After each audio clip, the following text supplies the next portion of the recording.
what's up? This is Cameron, and today I'm going to teach you how to play Your Lie by Slash and Myles Kennedy. Okay, so in my previous video I was talking about power chords. This song obviously uses a lot of them. And that's kind of the example I was making in my previous video, where I was saying that power chords are mainly used when you're trying to play things that are kind of fast, or if you're sliding up the neck like the or okay, so you kind of get the idea. Alright, so in this video, let's see, you're going to be doing the power chord shape except with a twist. This time you're not going to use your pinky, and sometimes certain guitarists do this, like Slash, for example. He won't do this. It's for tone. Like sometimes this brings out too much in a guitar, like too much sound that he doesn't want there, like, and it can be a little bit more difficult to play. Whereas if you're only using your first and third fingers for the power chord, it's a little bit easier to play, and you still get a similar sound. See? Okay, so where you're going to start off with this riff, we're going to slide this power chord shape. This riff is going to be a little difficult, so just bear with me. Beginners, you're going to have a little bit of an issue with this. I had an issue with it for quite a while, but I kind of figured it out. Okay, so what you're going to do is you're going to get your first finger and put it on the 4th fret of the A string, and get your third finger and put it on the 6th fret of the D string.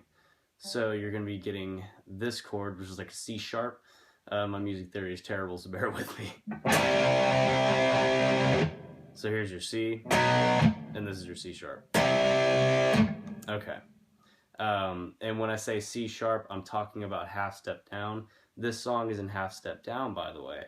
Half step down is basically taking the tuning of standard tuning and moving it back 1 fret. So this is what standard tuning sounds like, and this is what half step down sounds like.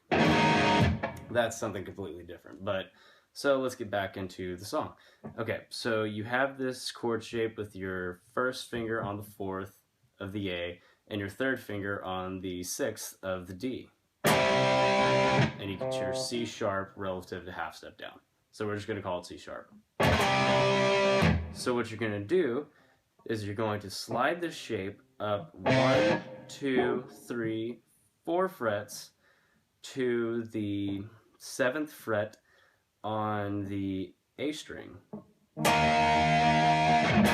which is actually an E chord, but that's an octave from here.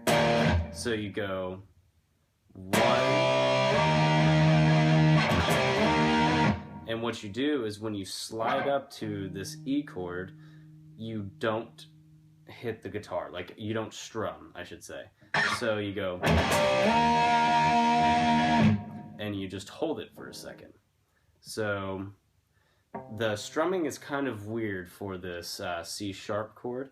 You want to go up, down, or down, up, down. So down, up, down. Practice that. It's a little tricky, then you want to do it fast. So down, up, down, then slide. Down, up, down, slide. Down, up, down, slide. So you get this sound. Okay, so we have the first part of the song. And now what we're going to do is we're going to go from this to this.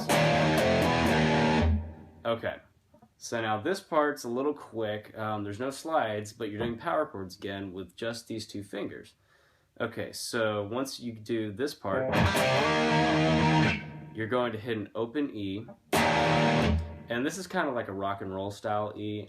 That's what my guitar teacher used to call them, so that's what I'm going to call them. And that's just that. So, let's see. You're going to hit an open E, and you're going to smash your pointer finger down across the 2nd fret on the A and the D string, and you're going to get this E. Then you're going to move to a power chord on the 2nd fret of the E string and on the 4th fret of the A. Then you're going to take this shape, move it back 1 fret, then you're going to hit an open E again. Now, since this riff is kind of fast, sometimes what I'll do when I'm playing it is I'll go, and I won't usually crush my finger to make this E shape in the last time I hit the E. Now, to make more sense of that, what I mean is I'll be going E, 2, 1, and just hitting open. It doesn't have to be pretty, it doesn't have to be beautiful. This riff is meant to be a little sloppy, so it works. So listen closely.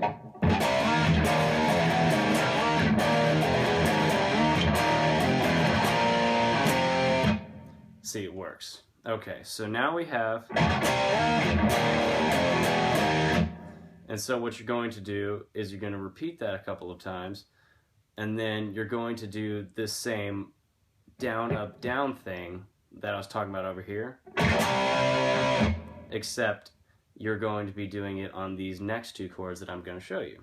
So you're going to put your first finger on the 2nd fret of the A and your 3rd on the 4th fret of the D, and you're going to do this.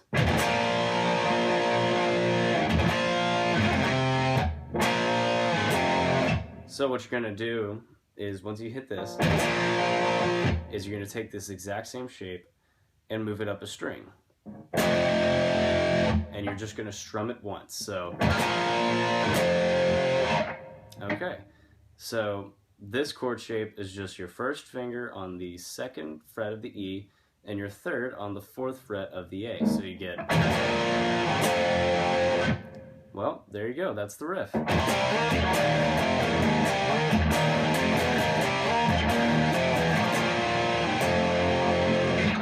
Alright, well thank you guys very much for watching, and I hope you enjoyed the video.